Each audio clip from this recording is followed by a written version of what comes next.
This must be a simply enormous wardrobe, thought Lucy, going still further in and pushing the soft folds of the coats aside to make room for her. Then she noticed that there was something crunching under her feet. I wonder, is that more mothballs? She thought, stooping down to feel it with her hand.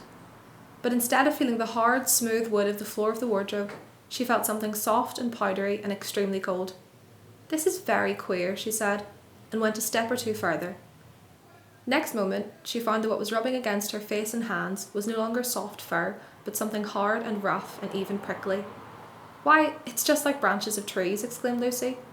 And then she saw that there was a light ahead of her, not a few inches away where the back of the wardrobe ought to have been, but a long way off. Something cold and soft was falling on her. A moment later, she found she was standing in the middle of a wood at night time, with snow under her feet and snowflakes falling through the air. Lucy felt a little frightened, but she felt very inquisitive and excited as well. She looked back over her shoulder, and there, between the dark tree trunks, she could still see the open doorway of the wardrobe, and even catch a glimpse of the empty room from which she had set out.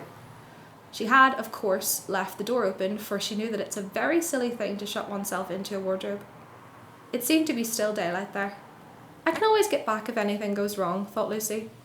She began to walk forward, crunch crunch over the snow and through the wood towards the other light. In about 10 minutes she reached it and found it was a lamppost. As she stood looking at it, wondering why there was a lamppost in the middle of a wood and wondering what to do next, she heard a pitter-patter of feet coming towards her. And soon after that, a very strange person stepped out from among the trees into the light of the lamppost.